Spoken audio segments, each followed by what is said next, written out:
Legends നമ്മുടെ ചിതാരൻ first video ആണ് start ചെയ്യുന്നത്. ഫസ്റ്റ് വൺ വരുന്നത് അക്കോബ ഡിസൈൻ ചെയ്തേക്കുന്നത്, അതായത് കോട്ടൺ കോട്ട ഫാബ്രിക്കിൽ ഫുൾ ടോപ്പ് കംപ്ലീറ്റ് ആയിട്ട് അക്കോബ ഡിസൈൻ കൊടുത്തിട്ടുണ്ട്. ദുപ്പട്ടയും വരുന്നത് കോട്ട ഫാബ്രിക് തന്നെയാണ്. ബോർഡറിൽ ലേസ് വർക്ക് ആട്ടോ, സെയിം തന്നെ നമ്മുടെ ആ ഒരു അക്കോബയിൽ പോയിരിക്കുന്ന സെയിം കളറിൽ തന്നെയുള്ള ബോർഡറാണ് ഇതിൻ്റെ ദുപ്പട്ടയ്ക്ക് കൊടുത്തേക്കുന്നത്. അത്യാവശ്യം നല്ല ഭംഗിയുള്ള കളക്ഷനാണ് കേട്ടോ. നിങ്ങൾക്ക് അക്കോബ ഇഷ്ടമാണെങ്കിൽ എന്തായാലും ഇത് ഇഷ്ടപ്പെടാതിരിക്കില്ല, കാരണം അത്രയും ലുക്കുള്ള കളേഴ്സും ഡിസൈനുമാണ്. പിന്നെ താഴത്തോട്ട് ലൈൻ പോലെ വന്നിരിക്കുന്നതുകൊണ്ടും ഒരു കാണാൻ ഒരു ഭംഗിക്കൂടുണ്ട്. നല്ല ഹൈറ്റും നമുക്ക് തോന്നിക്കുകയും ചെയ്യും. അല്ലാതെ തന്നെ നല്ല ലെങ്ത് ഉണ്ട് കേട്ടോ. അതുകൊണ്ട് നല്ലതായിട്ട് ലെങ്ത് കൊടുത്തിട്ടുണ്ട്. ഞാൻ അടുപ്പിച്ച് കാണിക്കാം. ഫ്രണ്ട് പോർഷൻ മാത്രമാണ് കേട്ടോ അക്കോബ വരുന്നത്. ബാക്ക് സൈഡ് പ്ലെയിൻ ആയിട്ടാണ് കൊടുത്തേക്കുന്നത്. ഇതിൻ്റെ കളർ ഏകദേശം ഒരു ഡാർക്ക് റൂബി, ഒരു മജന്ത കൂടിയിട്ടുള്ള ഷെയ്ഡ് എന്ന് വേണമെങ്കിൽ പറയാം. അപ്പോൾ ഇതിൻ്റെ ദുപ്പട്ട കണ്ടല്ലോ അല്ലേ, ഇതുപോലെ വരും. ബോട്ടം തരാം. ബോട്ടം സെയിം കളർ തന്നെയാണ് കേട്ടോ, ഒരു സാറ്റിൻ പോലത്തെ ഫാബ്രിക്കാണ്, സെയിം ആട്ടോ, ഇതുപോലെ ഇരിക്കും. അപ്പോൾ ഇതിൻ്റെ നമ്പർ വരുന്നത് W805, റേറ്റ് 1340 രൂപ മാത്രമേ ഉള്ളൂ. 1340. ഇത് ബ്ലാക്ക് ആട്ടോ, അക്കോബ ആയതുകൊണ്ട് ഒരു പ്രത്യേക ഭംഗിക്കൂടുതലുണ്ട്. പിന്നെ ദുപ്പട്ട കണ്ടില്ലേ, ആ ഒരു ലേസ് വർക്കും കാണാൻ നല്ലതാണ്. നമുക്കിത് വേറെ എൻ്റെ കൂടെ ഉപയോഗിക്കാൻ പറ്റുന്ന സൈസ് ദുപ്പട്ടയാണ്. പാർന്നൊന്നും നിൽക്കത്തില്ല കേട്ടോ, ഒതുങ്ങി കിടക്കുന്നതാണ്. സ്റ്റാർച്ച് മുക്കി ഉപയോഗിക്കാൻ വേണമെങ്കിൽ നിങ്ങൾക്ക് സ്റ്റാർച്ച് മുക്കി തന്നെ ഉപയോഗിക്കാം. ഇത് ആഫ്റ്റർ വാഷാണ് ഇത് വരുന്നത്. ഇപ്പോൾ കൊണ്ടൊരു ചെറിയ ചുളുക്കം പോലത്തെ ആ മെറ്റീരിയൽ ഉള്ളത് തന്നെയാണ് കേട്ടോ. അപ്പോൾ ഇതാണ് ഇതിൻ്റെ ഏകദേശം ലുക്ക് വരുന്നത്. ബോട്ടം സെയിം കളർ സാറ്റിൻ സിൽക്കിൻ്റെ മെറ്റീരിയൽ.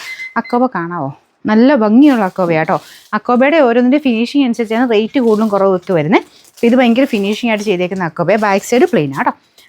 നമ്പർ വരുന്നത് W801, റേറ്റ് 1340 ആണ്. 1340. അടുത്ത ഷെയ്ഡ് വരുന്നത് ഒരു പേർപ്പിൾ കൂടിയിട്ടുള്ള ഷെയ്ഡാട്ടോ. അത് വയലറ്റ് ഒക്കെ പോലത്തെ ആ ഒരു ഷെയ്ഡാണ്. ലാവണ്ടർ എന്ന് പറയാൻ പറ്റുമോ, ഡാർക്കർ ലാവണ്ടർ എന്ന് വേണമെങ്കിൽ പറയാം, കാരണം ചെറിയൊരു ഡബിൾ ടോൺ വരുന്നുണ്ട് കേട്ടോ. ഇതിൻ്റെ ബോർഡർ ലേസ് വർക്ക് ഇതാ ഇങ്ങനെയാണ് വരുന്നത്. ടോപ്പ് കംപ്ലീറ്റ് ആയിട്ട് ഇത് ഈ ഒരു വർക്ക് പോകുന്നുണ്ട്. ഡബിൾ ഷെയ്ഡ് എന്ന് ഞാൻ പറഞ്ഞത്, ഇതിൻ്റെ അകത്തെ ത്രെഡ് വർക്കിനും മെയിൻ കളറിനും തമ്മിൽ ചെറിയൊരു വേരിയേഷൻ ഉണ്ട്. അത് കുറച്ച് ഭംഗിയാട്ടോ കാണാനായിട്ട്, ഡബിൾ ടോൺ പോലെ മൊത്തത്തിൽ തോന്നിക്കും. അപ്പോൾ ഇതാണ് ഇതിൻ്റെ ഏകദേശം ലുക്ക്. ബോട്ടം സെയിം കളർ തന്നെ, സാറ്റിൻ സിൽക്കിൻ്റെ മെറ്റീരിയൽ. Number W803, rate 1340. അടുത്തത് നല്ല ഭംഗിയുള്ള റെഡ് കളറാട്ടോ. നോർമൽ റെഡ് കളറാണ്, ഭയങ്കര ഓവർ കളറൊന്നുമില്ല, എന്നാലും നോർമലി നമുക്ക് യൂസ് ചെയ്യാൻ പറ്റുന്ന റെഡ് കളറാണ്.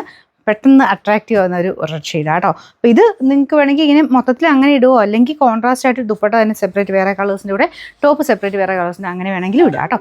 ബോട്ടം സാറ്റിൻ സിൽക്കാണ്. Number W802, rate 1340. നല്ല വൈറ്റ് കളറാട്ടോ. വൈറ്റ് പിന്നെ എപ്പോഴും യൂസ് ആവുന്ന ഒരു ഐറ്റമാണ്. ഇതും നിങ്ങൾക്ക് കോൺട്രാസ്റ്റ് ഇടാൻ പറ്റുന്ന ഒരു ഐറ്റം ആട്ടോ. ടോപ്പ് തന്നെ ആ ഒരു അക്കോബയുടെ ഭംഗി എന്തായാലും കിട്ടും. പിന്നെ നിങ്ങൾക്ക് കോൺട്രാസ്റ്റിൽ ഏത് കളർ വേണം ഇതിൻ്റെ കൂടെ അങ്ങനെ മാച്ച് ചെയ്തെടുക്കാം. ദുപ്പട്ടയും നല്ല രസമുണ്ട് കാണാൻ. ആ ഒരു ബോർഡർ മാത്രം ലേസ് വർക്ക്, അകത്തോട്ട് പ്ലെയിൻ ആട്ടോ, പക്ഷേ നല്ല ഭംഗിയുള്ള ഐറ്റം തന്നെയാണ്. ബോട്ടം സാറ്റിൻ സിൽക്കാണ്. ടോപ്പും ദുപ്പട്ടയാണ് കോട്ടൺ കോട്ട ഫാബ്രിക് വരുന്നത്. Number W804, rate 1340. ഇതൊരു ഡസ്റ്റി ബ്ലൂ കളറാട്ടോ. ഡസ്റ്റി ബ്ലൂ എന്ന് പറഞ്ഞാലും അക്കോബയിൽ വരുമ്പോൾ കുറച്ചൊരു സ്റ്റാൻഡേർഡ് കളർ തന്നെയാണ്. ഒരു ഡിഫറെൻ്റ് ആയിട്ട് നിൽക്കുന്ന ഒരു ഷെയ്ഡ് എന്ന് പറയാം. ഇങ്ങനത്തെ ഷെയ്ഡ് ഇട്ടാലും കാണാൻ നല്ല ഭംഗിയാട്ടോ. ഭയങ്കര അങ്ങനെ ഓവർ കളറായിട്ട് നിൽക്കത്തില്ല, എന്നാലും ഒരു ഡസ്റ്റി ടൈപ്പ് ബ്ലൂവിൽ തന്നെ നല്ല ഭംഗിയുള്ള ഷെയ്ഡ്. ഇതിൽ രണ്ട് ചെറിയ ഡബിൾ ടോൺ പോലെ വരുന്നുണ്ട് കേട്ടോ. അപ്പോൾ ഇതാണ് ടോപ്പിൻ്റെ ഫ്രണ്ട് പോർഷൻ വരുന്നത്. ഇതിനകത്ത് എനിക്ക് തോന്നുന്നു ഈ ചെക്ക് പോലത്തെ പോർഷനിൽ കുറച്ചൊരു ഗ്രീൻ ടോണിൻ്റെ ഇടയ്ക്ക് മാറി വരുന്നുണ്ട്. ചെറിയ കളർ വ്യത്യാസം കാണും, എന്നാലും നല്ല കളറാണ്. അപ്പോൾ ഇതാണ് ദുപ്പട്ട വരുന്നത്. ദുപ്പട്ടയിൽ നല്ല ലെങ്ത് ഉണ്ട്. ഫുൾ ബോർഡറിലും ലേസ് വർക്കും കൊടുത്തിട്ടുണ്ട്. ബോട്ടം എല്ലാത്തിലും സാറ്റിൻ സിൽക്കാട്ടോ വരുന്നത്. Number W806, rate 1340. Last colour വരുന്നത് ഇതും ഒരു റെഡ് തന്നെയാണ്, എന്നാൽ നമ്മൾ മുമ്പേ കണ്ടത് കുറച്ചുകൂടെ തെളിച്ചുള്ള റെഡായിരുന്നു. ഇത് കുറച്ചുകൂടെ ഡാർക്ക് റെഡ്. അങ്ങനെ ഒരു ഇച്ചിരി തെളിഞ്ഞ കളർ അത്രയും വേണ്ട എന്നുള്ളവർക്കാണെങ്കിൽ ഇതെടുക്കാം. കുറച്ച് ഡാർക്കാണ്, മെറൂൺ കൂടിയിട്ടെന്ന് പറയാൻ പറ്റത്തില്ല. റെഡ് തന്നെയാണ്, കുറച്ച് ഡാർക്കായിട്ട് നിൽക്കുന്ന റെഡ് കളർ. എടുത്ത് നിൽക്കത്തേ ഇല്ല കേട്ടോ. ഇത് നല്ല കളർ തന്നെയാണ്. രണ്ട് കളർ തമ്മിൽ ചെറിയൊരു വേരിയേഷൻ വരുന്നേ ഉള്ളൂ. നിങ്ങളിങ്ങനെ മാറ്റി നോക്കിയാൽ മതി. പിന്നെ നിങ്ങളുടെ ഫോണിൻ്റെ അകത്ത് കാണുമ്പോൾ ചെറിയ ചെറിയ വേരിയേഷൻ ചിലപ്പോൾ കാണും. നേരിട്ട് എന്തായാലും നല്ല ഷെയ്ഡ്സ് തന്നെയാണ് കേട്ടോ എല്ലാം. അപ്പോൾ ഇതാണ് ഇതിൻ്റെ ഏകദേശം ലുക്ക് വരുന്നത്. സെയിം തന്നെ, നമുക്ക് ആ ഒരു അക്കോബ ഡിസൈൻ സെയിം ആണ്. ലേസ് വർക്കും കളർ മാത്രം ആ ഒരു ഡൈ ചെയ്യുന്ന സമയത്ത് കളർ കറക്റ്റായിട്ട് വേറെ ആയിട്ട് കൊടുക്കുന്നേ ഉള്ളൂ. എല്ലാത്തിനും ലേസ് വർക്കൊക്കെ സെയിം തന്നെയാണ് കേട്ടോ. ബോട്ടം സാറ്റിൻ സിൽക്കാണ്. Number W807, rate 1340.